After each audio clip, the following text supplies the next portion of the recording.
Hello friends, welcome to Soundarya சௌமியம் YouTube channel. இன்றைக்கி பார்க்க போகிற ரெசிபி என்னன்னு பார்த்தீங்கன்னா, நான்வெஜ் பிரியர்களுக்கு ரொம்பவுமே பிடித்தமான ஒரு ரெசிபி தான் நம்ம பண்ண போகிறோம்.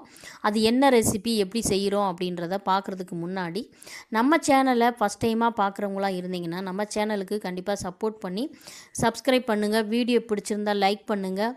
கண்டிப்பாக உங்கள் ஃப்ரெண்டு ரிலேட்டிவ்ஸ்க்கெலாம் ஷேர் பண்ணுங்கள். வீடியோவை ஸ்கிப் பண்ணாமல் லாஸ்ட் வரைக்கும் பாருங்கள். பெல் ஐக்கானை கிளிக் பண்ணி வச்சுக்கோங்க. அப்போ தான் நாங்கள் போடுற வீடியோ முன்னாடியே உங்களுக்கு நோட்டிஃபிகேஷனாக வரும். வாங்க வீடியோக்குள்ளே போய் என்ன ரெசிபி அப்படின்றத பார்க்கலாம். இந்த நான்வெஜ் பிரியர்களுக்கு ஏற்றாற் போல் ஒரு ரெசிபி அப்படின்னு சொல்லியிருந்தேன் இல்லையா, இந்த சென்னாங்குண்ணி இட்லி பொடி தான் இன்றைக்கி நம்ம பண்ண போகிறோம். இந்த சென்னாங்குண்ணி அப்படின்றது இறாலோட குட்டி மீன்கள் தான் நம்ம சென்னாங்குண்ணின்னு சொல்லுவாங்க. இது எல்லோருக்கும் தெரிஞ்சிருக்கும்னு நினைக்கிறேன். இது குட்டியாக நல்லாயிருக்கும். இதை நம்ம வாங்கிட்டு கடையில் என்ன தான் நம்ம தரமானதாக வாங்கினாலும் அதில் கொஞ்சம் டஸ்ட்டு மணல் இருக்கும். அதை சரி பண்ணிட்டு தான் நம்ம இட்லி பொடியாக இருந்தாலும் தொக்காக இருந்தாலும் வைக்கணும். இப்போ இந்த ஜல்லடை மாதிரி இருக்கிறதுல போட்டு நம்ம கைகளால் இப்படி பெசரி விட்டோம்னா அடியில் நம்ம ஒரு தட்டு வச்சிட்டோம்னா அதில் இருக்கக்கூடிய டஸ்ட்டு மணல்லாம் கீழே இறங்கிடும். அப்படி இல்லைனா முறம் வச்சுருந்தீங்கன்னா முறத்தில் உங்களுக்கு சரி எடுக்க தெரியும் அப்படின்னாக்கா அதில் கூட நீங்கள் டஸ்ட்டெல்லாம் எடுத்துகிட்டு அதில் இருக்கிறத ஒன்று எடுத்து போட்டுட்டு நீங்கள் பொடி அரைக்கலாம். இப்போ அடுப்பை ஆன் பண்ணி ஒரு மீடியம் ஃப்ளேமில் வச்சுக்கிட்டு இந்த எறா குட்டிகளை நம்ம இந்த சென்னாங்குண்ணியை அதில் போட்டு ட்ரை ரோஸ்ட் பண்ண போகிறோம். இதில் எண்ணெய் எதுவுமே ஊற்றக்கூடாது, வெறும் வானலியில் சூடுபடுத்தணும். இதை நம்ம கையில் அள்ளுனோம்னா கொஞ்சம் சூடாக இருக்கணும். அந்தளவுக்கு சூடேட்டுனா போதும். ரொம்ப கருகி வறுக்கணும் அப்படின்றது அவசியம் இல்லை. நல்லா வறுத்த பின்னாடி ஒரு தட்டில் கொட்டி ஆற வச்சுக்கலாம். அடுத்தடுத்து இதில் எண்ணெய் சேர்க்கலாம் அப்படின்றத பார்க்கலாம். இந்த சென்னாங்குண்ணி ரொம்பவுமே வாசனையாக இருக்கும். நல்லா இந்த நான்வெஜ் பிரியர்களுக்கு ஏற்றாற் போல் இருக்கும் இந்த ரெசிபி. இதுக்கு நம்ம காஞ்ச மிளகாய் ஒரு 15 சேர்த்துருக்கோம். இதோட காரத்துக்கு இந்த சென்னாங்குண்ணி பொடி நல்லா சுள்ளுன்னு காரசாரமாக இருந்தால் தான் நல்லாயிருக்கும். அதனால் ஒரு 15 காஞ்ச மிளகாய் எடுத்திருக்கேன். இதிலே நம்ம ஒரு 1.5 ஸ்பூன் அளவுக்கு மிளகு, 1.5 ஸ்பூன் அளவுக்கு ஜீரகம், 2 ஸ்பூன் அளவுக்கு மிளகு, 1.5 ஸ்பூன் அளவுக்கு உடச்சக்கல்லை சேர்க்க போகிறோம்.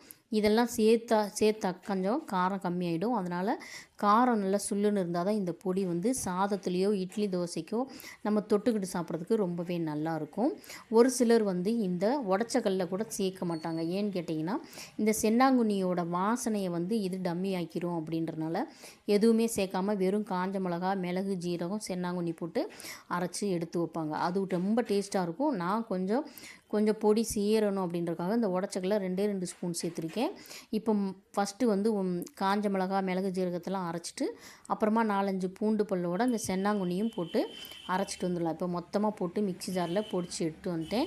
இந்த அளவுக்கு நம்மளுக்கு பொடி கிடச்சிருக்கு. இந்த பொடி எனக்கு கொஞ்சம் ஒரு தட்டில் போட்டு நல்லா ஆற வச்சுட்டு, ஏன்னா மிக்ஸி ஜாரில் ஓட்டியிருப்போம், அந்த சூடு இருக்கும், வறுத்த சூடும் கொஞ்சம் இருக்கும். அதனால் எதுவுமே நம்ம ஸ்டோர் பண்ணுறதுக்கு முன்னாடி கொஞ்சம் காய ஆற வச்சுட்டு நம்ம ஸ்டோர் பண்ணோன்னா நம்மளுக்கு பூச்சிகள் வராமல் இருக்கும். நல்லா டேஸ்ட்டாகவும் இருக்கும். இப்போ கொஞ்சம் நேரம் ஆறின பின்னாடி ஒரு ஏர்டைட்டான பாட்டிலில் போட்டு வச்சுக்கிட்டிங்கன்னா நான்வெஜ் பிரியர்கள் இதை சாதத்துலேயோ தோசை இட்லியோ தொட்டுக்கிட்டு சாப்பிடுவாங்க. இது தொட்டுக்கணும். இந்த சாதத்தை நம்ம பெசரி சாப்பிடும்போது இதுக்கு தொட்டுக்க கூட தேவையில்லை, அவ்வளவு வாசனையாக இருக்கும், ரொம்ப டேஸ்ட்டாக இருக்கும். இப்போ நான் சாதத்தில் போட்டு உங்களுக்கு எப்படின்னு காமிக்கிறேன்.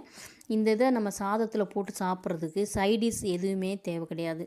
நம்ம வீட்டில் குழம்பு இல்லாத நேரத்தில் ஏதாவது நான்வெஜ் சாப்பிடணும் போல் இருக்குது அப்படின்ற நேரத்தில் கூட இதை சூடான சாதத்தில் ஒரு ஸ்பூன் அளவுக்கு போட்டுட்டு நெய் அப்படி இல்லைன்னா நல்லெண்ணெய் நிறையா ஊற்றி நம்ம சாப்பிட்டோம்னா அவ்வளவு மணமாக இருக்கும். அவ்வளவு டேஸ்ட்டாக இருக்கக்கூடிய இந்த சென்னாங்குண்ணி இட்லி பொடியை நீங்களும் உங்கள் வீட்டில் இதே மெத்தடில் செஞ்சு பாருங்கள். பாய்.